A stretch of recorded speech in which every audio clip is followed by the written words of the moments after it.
A veces habla solo, a veces canta. Sus grandes ojos de mirar inquieto, ahora a vagar parecen sin objeto, donde puedan posar en el vacío.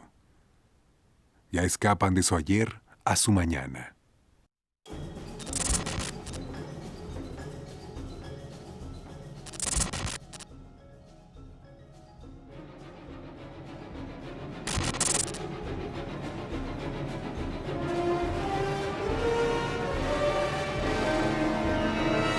Lo único que prometo es no ser un fotógrafo más. Yo soy Rosalío Solano Quintanar y nací en 1914, el 8 de agosto de 1914, en el pueblo de Bernal, estado de Querétaro. Mis padres fueron Rosalío Solano y Ausencia Quintanar, ya afinados. Rosalío Solano fue un chiquillo pobre, abandonado a su suerte. Siendo apenas un niño, se dedicó a vender agua para subsistir en el pueblo, que por un corto periodo fue refugio para él y su familia, San Sebastián Bernal. Su origen humilde es quizás lo que explica su destino. Mi tía Margarita, prima de mi papá, de los mayores de sus primos de San Juan del Río, con los que convivió muchísimo, tuvo un acercamiento muy bonito porque ella ya está grande, sin embargo recuerda muy bien. Cuando fallece mi abuelo, Rosalío, posiblemente en la Ajuchitlán, en las minas o aquí mismo en Bernal, se trasladan a la ciudad de Querétaro y mi papi encuentra trabajo en una casa con un señor Catarino Barrera. Mi tía toda preocupada y todo, dice, ay hija, pero le pegaba mucho y se tuvo que salir de ahí. En ese entonces tendría yo alrededor de 8 años.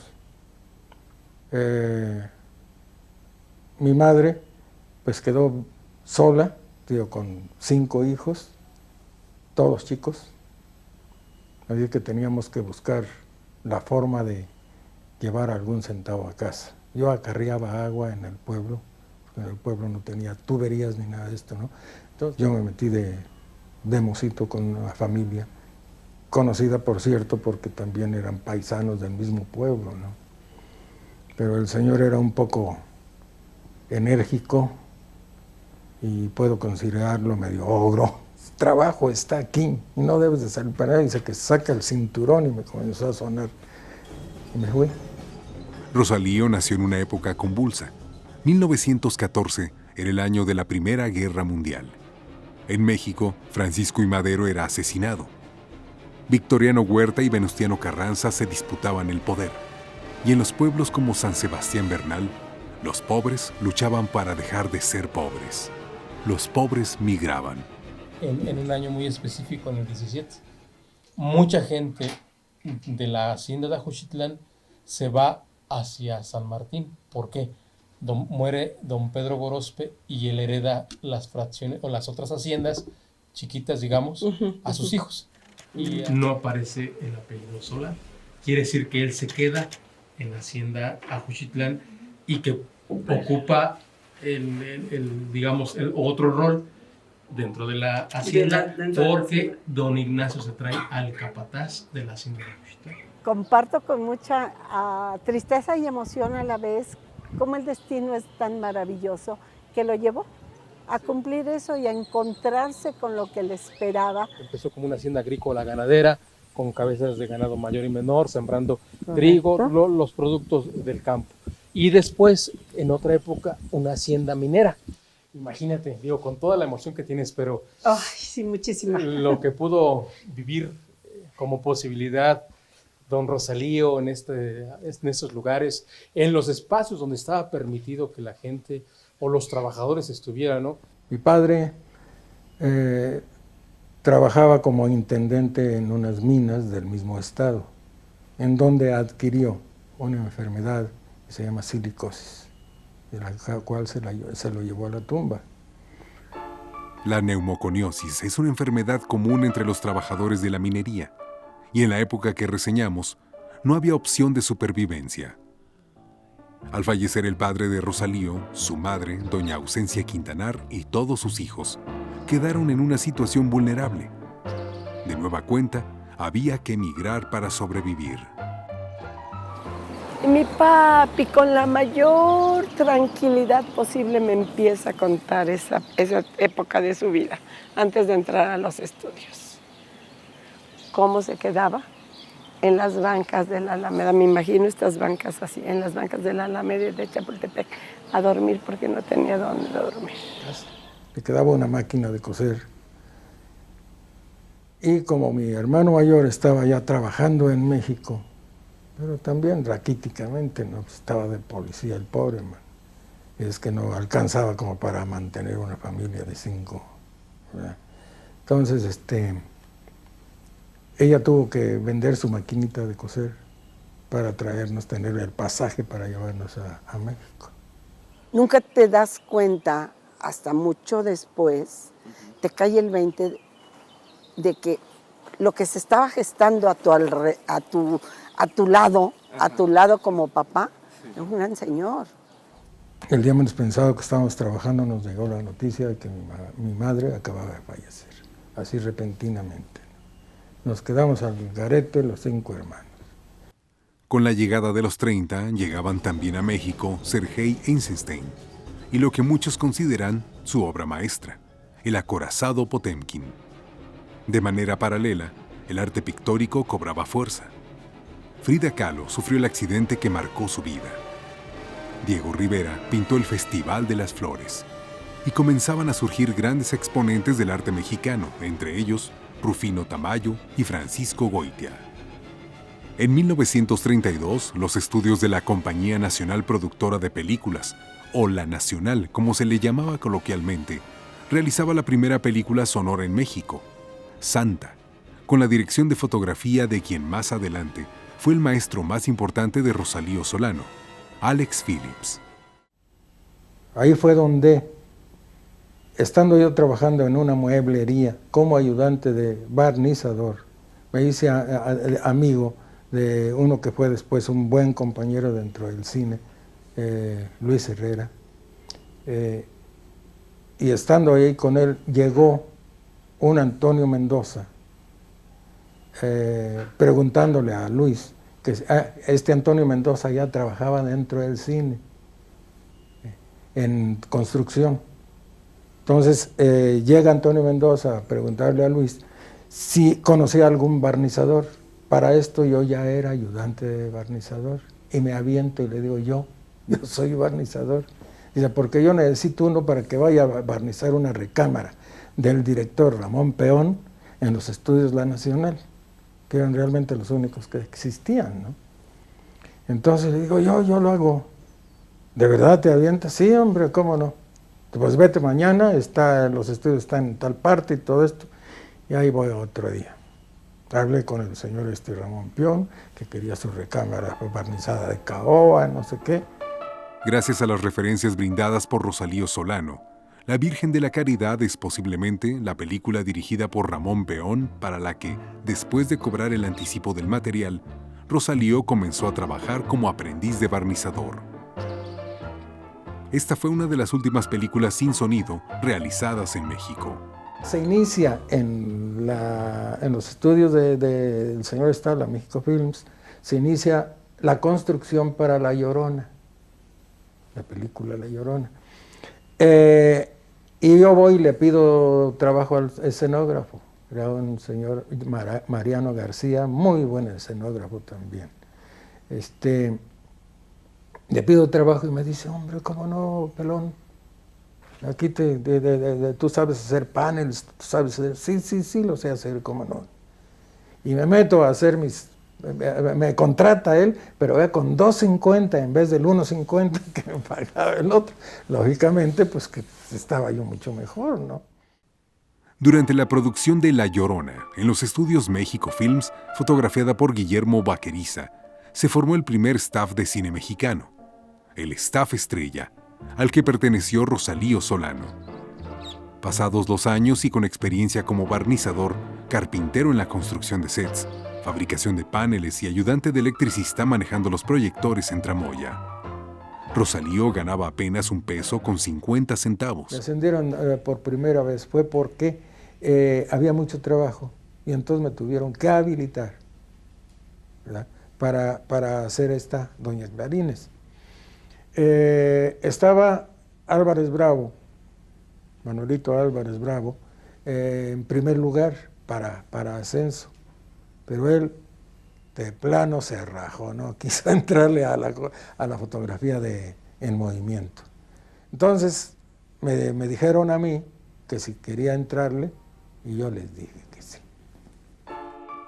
Pero después, durante el rodaje de la película Sobre las olas, Guillermo Vaqueriza, su director de fotografía, cambió por completo la vida de Rosalío. Entonces se hace una película que se llamó Sobre las olas, la primera película de Miguel Zacarías, como productor y director, y la fotografió un fotógrafo austriaco, Guillermo Vaqueriza. Era lindo este señor porque inventaba todo, hacía cosas increíbles, muy ingenioso el señor este. Entonces a mí me tuvo, como yo le ponía los reflectores ahí arriba, a veces que yo llegaba y no había nadie, y me subía a la tramoya y comenzaba a encender reflectores y los movía y le ponía aquí. Y una vez me cayó, llegó y me dice, ¿qué haces? Pues estaba probando los reflectores. No, nada, probando, ya te vi, ¿qué estabas haciendo? ¿Que te gusta la fotografía? Pues sí. Bueno, entonces dice, te voy a llevar a que me ayudes en mi laboratorio. Me lleva a su casa, donde tenía su laboratorio, y me dice, mira, voy a hacer esto para que nos vayamos más rápido, tengo que hacer muchas fotografías, me vas a ayudar así. Yo voy a imprimir y tú vas a revelar. Todo esto que me decía para mí era chino, no entendía ni jota. Entonces, le digo, ok. Saca su primer papel de la impresora, ¿no? Ya impreso, lo mete al revelador y comienza a su enjuague. Cuando comenzaron a aparecer las imágenes, yo digo, este es brujo. Esto no puede ser. Pues, ¿cómo si era un papel blanco? Y ahí están ya apareciendo las gentes que vimos ahí. Creo que lloré ahí de emoción. Porque entrar a eso nos decía, manos atrás siempre. Uno por uno entra, ahora le toca a uno, ahora le toca el otro. Me acuerdo que estaba mi mami en la cocina, muchas veces con mi tío Pepe, José Velázquez también, estaba de visita o cuando vivía con nosotros ahí en Antillas, y entrábamos, a ver, ahora te toca a ti, manos atrás. Nos ponía un banquito, un hermoso banquito, como ahora tiene mi nieto, también me lo imagino, para subir y ver manitas atrás, y nos explicaba, pero te digo, el olor, penetrante, impresionante, pero eso ver esas imágenes, sabe Dios de quién se harían en ese momento, pero y te vas a estar tanto tiempo y no te puedes salir. ¿Estás de acuerdo? ¿Ya fuiste al baño? ¿Ya esto? ¿Ya el otro? Pues yo creo que hemos de haber tenido 7, 8 años. Manitas atrás y Rosalío ya construía lo que años más tarde se convertiría en toda una leyenda. La magia del revelado revelaba la magia del fotógrafo. Actualmente el Museo del Cine Nacional Rosalío Solano resguarda un valioso acervo. Fotografías y recortes de periódicos archivados por su familia. Con ello han documentado el origen humilde y el ascenso del director de fotografía, su buena relación con personas como la actriz Lilia Prado o el director de cine Alfonso Corona Blake, para quien fotografió La Torre de Marfil, una de sus favoritas, estrenada en 1957. Y entre todos esos artículos se encuentra el exposímetro de mano, la inseparable herramienta con la que Rosalío Solano medía la intensidad de la luz sobre rostros de actores, actrices, decorados y más elementos en estudio y locación. Pero sin la fotografía, con todo respeto, sin el fotógrafo no se logra una buena fotografía, una buena película. Así es. Tiene que ver, porque es la esencia. La esencia, pues obviamente es el guión, el director, el ambientalista y todo, pero sin una buena fotografía, sin un logro, porque ahí lo que tú comentabas tiene que hablar mucho de esos mensajes que quiere dar. Habla la fotografía, y eso pues obviamente lo aprendes mucho después, ¿no? 24 fotografías ininterrumpidas por segundo, tomadas por la cámara de cine, crean la ilusión de movimiento en la pantalla. Tanto en lo técnico como en lo estético, el éxito de un director de fotografía depende de la habilidad para manejar el exposímetro. La técnica, sobre todo de movimientos de cámara, emplazamientos y todo eso, yo no sé por qué me gustó tanto, que siempre traté de ayudar a todos los directores, a todos, hasta el muy bueno hasta el muy malo. Siempre traté de ayudarlos y siempre me aceptaron mis sugestiones. Habían pasado unos 6 años desde la llegada del joven Rosalío Solano a los estudios de cine. La Sandunga fue la última película en la que participó como parte del staff estrella. Era 1937. Iba a ser ascendido a jefe de electricistas, pero rechazó la oportunidad y comenzó a buscar un ascenso como asistente de cámara. Gabriel Figueroa había tenido un éxito reciente con la película Allá en el Rancho Grande, marcando un estándar estético y comercial para el cine mexicano. Para su siguiente película, La Adelita, Rosalío Solano fue invitado a participar como asistente de cámara. Al concluir, trabajó asistiendo al norteamericano Jack Draper y al canadiense Alex Phillips durante varios años. Hubo una vez que teníamos una cámara Mitchell, las cámaras Mitchell primeras, y los reflectores, que eran unos reflectorzotes así, de agarrar la cámara de un lado y el reflector del otro, y caminar con todo eso. Era muy fuerte el Alex. Rosalío cargaba baldes de agua, Phillips cámaras y reflectores.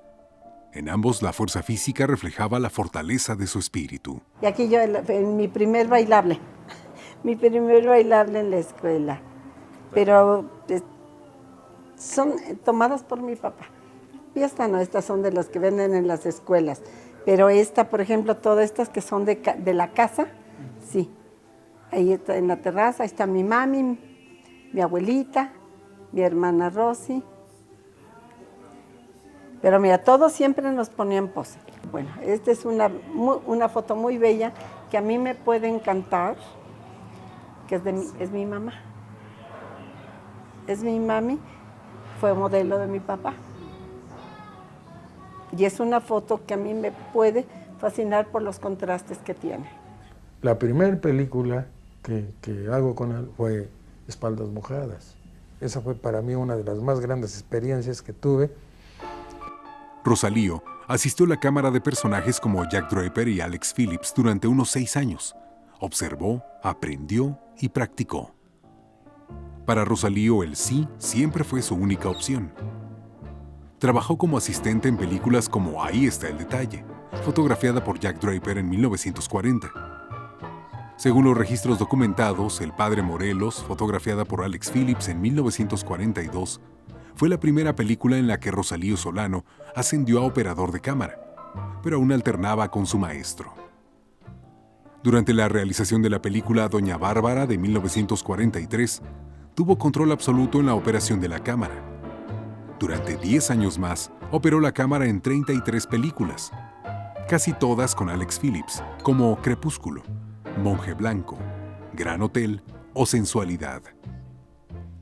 En 1950 el sindicato lo ascendió a director de fotografía, aunque alternó ocasionalmente 3 años más como operador de cámara. Espaldas Mojadas, dirigida por Alejandro Galindo y estrenada en 1953, representó un gran reto de cinefotografía: construir el set al interior del estudio e iluminarlo para simular una estación de tren. Talpa, dirigida por Alfredo B. Crevena y proyectada por primera vez en 1955, fue la primera película mexicana fotografiada en sistema CinemaScope.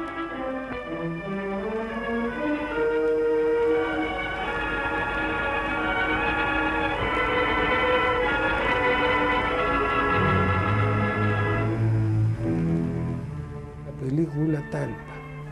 Y me dice, la vamos a hacer a color. ¿Te avientas?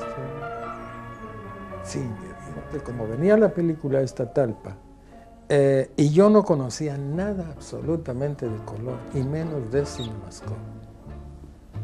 Y me sale que fuera yo a hacer una segunda unidad para la película Los Hombres Altos. Una gran película, ¿no? Se hizo en Durango. Y me dice Craven, aprovechala, pégate ahí para que veas cómo los anamórficos, los lentes y todo eso, y la cosa del color, pues que me pego ahí. Y hasta cargando cámaras andaba yo ahí. Y el cuento es de no despegarme. Hubo alguien que me dijo hasta servil, porque andaba yo metido ahí en todo, ¿no? Resulta que me dieron una segunda cámara, hasta con señas, platicando, lo que quiera, pero estábamos ahí. Y alguna vez me dijo, tú vas a ser un gran fotógrafo de color. ¿Por qué lo dijo? ¿Quién sabe? Si no lo sé. El cuento es que comienza la película. Talpa fue la primera película que Rosalío Solano fotografió en color, y su primer Ariel por mejor fotografía, y selección oficial del Festival de Cannes, Francia. Se mandan a Estados Unidos, que fue en los laboratorios Pathé, donde se reveló el material. Vienen los primeros roches, y un proyeccionista de los estudios Churubusco, al ver los roches en la caseta ahí arriba, pega un grito. Mira nomás, mira lo que ha hecho todavía dijo pelón, ¿sí? Pelón, pero dijo una mala palabra, dice, es una fregonería, dice, esto no lo vuelve a hacer, es su escándalo ahí arriba. Cuando terminaron los roches, bajamos y él baja y me da un abrazo y dice, no lo vuelves a hacer esto. Esto no lo vuelves a hacer, mira, está tan lindo que jamás vuelves a hacer esto. Cuando se termina y quieren sacar el negativo de los laboratorios Pathé de Los Ángeles para llevarlos a Nueva York, porque allá, para hacer las copias en Nueva York, para las copias de distribución mundial, el laboratorista, el jefe de laboratorio de Los Ángeles, no deja salir el negativo. Entonces los productores dicen, bueno, pero si es que allá nos conviene más porque todo sale más barato, inclusive el revelado, las copias, y aparte la distribución. Entonces el jefe de laboratorios Pathé dice, pues no sale el negativo y el laboratorio absorbe esos gastos extras. Lo que se pase lo absorbe. ¿Por qué? Porque es el mejor negativo que ha tenido el laboratorio. A ver, eso para mí fue, ahorita se me enchinó el cuerpo de pensar en eso, ¿no? El vampiro, dirigida por Fernando Méndez y estrenada en 1957, con una fotografía llena de contrastes que dibuja magistralmente el drama de la oscuridad del alma humana. Me encanta porque además dices, lo traes, te das cuenta de la calidad y del trabajo que se hace. Hay una escena también donde él está hablando está con la chica y después se va a desaparecer porque se mueve o algo y está la cama antigua y demás y está la figura de Germán Robles. Y para esa época, cuando se desaparece, aunque aparece un vampirito de cartón, pero no se nota. Exactamente que explota, no se nota que desaparece tanto por la cámara, por cómo se dio y la edición, obviamente, ¿no? Aquí todos son merecedores de calidad, ¿no? Pues tengo muchos bonitos recuerdos, porque se inventaron muchas cosas, se improvisaron muchas cosas que salieron. Sobre todo los bolidos del murciélago, del vampiro, ¿no? La forma como lo fuimos ideando y todo eso. Yo y el efectos especiales, pero la cámara tiene que ayudar muchísimo en eso, ¿no? Entonces, a base de emplazamientos y de formas de enfocar, se lograron los efectos muy buenos. Dirigida por Gilberto Gascón en 1960, La cárcel de Cananea fue premiada con un Menora y un Onix por mejor fotografía. Los Hermanos del Hierro es, según el crítico de cine Jorge Ayala Blanco, la película más perfecta del cine mexicano. Western dirigido por Ismael Rodríguez en 1961. 1967. 5 de chocolate y 1 de fresa. Rosalío Solano se adaptaba a los tiempos de la estética psicodélica en México, fotografiando con colores más saturados y brillantes. Fue dirigida por el español Carlos Velo. Entonces hubo una secuencia donde, por X motivos, no me acuerdo muy bien el asunto, la pareja, ¿sí?, llega con mucho gusto el hombre y abraza a la mujer, y hay un cuartito pequeñito, que es de 2,5 por 2,5, ¿sí? Entonces, él tenía que llegar eufóricamente, el marido, a abrazarle, a darle vueltas y el cuento, ¿no?, para darle mucho. Entonces dice, agárrate la cámara a pulso y a ver qué haces, ¿no? Entonces, bueno, total, si están en movimiento, pues la cámara no se siente casi que se mueva, ¿no? Y que me agarro la cámara a pulso. Y comienza que entraba y yo pegado a las paredes, pero también moviéndome. Yo al contrario de ellos, ¿no? Y de repente me regresaba yo, haciendo, ahora sí que inventando los movimientos, ¿no? Quedó muy bonita la secuencia. Después de eso, en la misma película, me hizo hacer muchas escenas con la cámara a pulso. Profesional como pocos. Muy, muy profesional. Está la avioneta. Pero mi querido Chalío, para poder ver al indio corriendo, primero corriendo, alcanzando la avioneta. Ajá. Y obviamente se despega la avioneta y no la alcanza. Sí. Ese es de ir. Ajá. Pero cuando lo ves de frente, lo ves venir aquí y despega la avioneta. ¿Dónde crees que iba Rosalío Solano? Amarrado en el fuselaje de la avioneta. A la cámara a mano y no se nota. No se nota, o sea, el temple que tenía en esos brazos.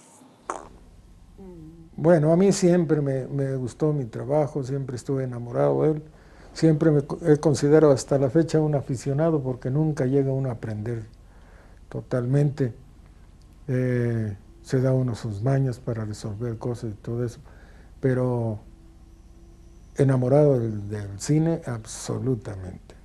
Y lo que más extraño actualmente son las películas, haberme retirado, que fue una tontería de mi parte haberme retirado. Durante su carrera, Rosalío Solano trabajó con 73 directores de cine, la mayoría mexicanos. Se fue solo, no fue mi mamá en esa ocasión. Entonces se fue, recibió su Ariel y cuando bajó del estrado fueron abrazos porque lo querían mucho. Mi papá fue un hombre muy sensible, muy lindo, actores, directores y sus compañeros lo querían mucho. Entonces empezaron los abrazos y besos de las actrices y las fotos y otro abrazo y otro todo. Cuando llegó mi papá a su mesa ya no traía Ariel. ¿En dónde estaba? Llegó a la casa sin Ariel y dice, de verdad, me lo gané. Un gran señor, en voz de su propia hija Sofía, que recibió múltiples reconocimientos a nivel local y nacional. En el 2000, el municipio de Querétaro decidió cambiarle el nombre al antiguo Cineteatro Alameda por el del Cineteatro Rosalío Solano. La placa develada aquel día se encuentra en una de las salas de la ahora Cineteca. La fotografía que ahí se muestra explica por qué el director Tito Davidson lo apodó el hombre del brazo de oro. En el 2007 también hubo homenaje sin placa y sin nada por el Ariel de Oro.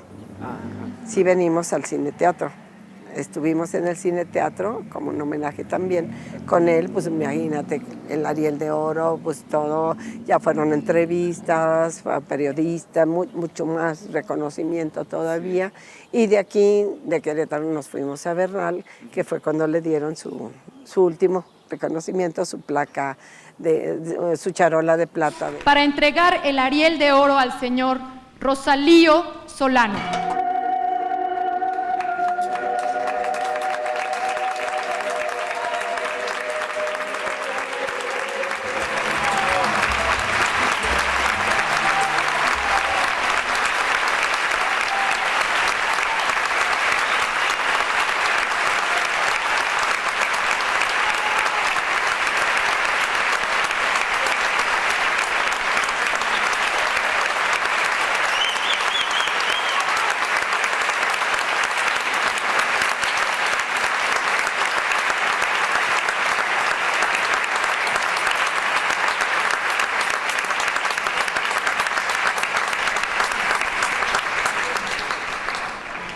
Gracias a la Academia Mexicana de Artes y Ciencias Cinematográficas por haberme concedido el gran honor de recibir este premio Ariel de Oro.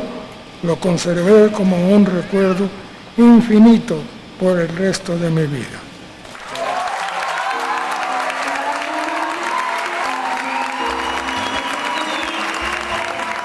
Sí me lo merezco. Fue lo último que se escuchó de mi papá ya en entrevista y demás. Sí me lo merezco.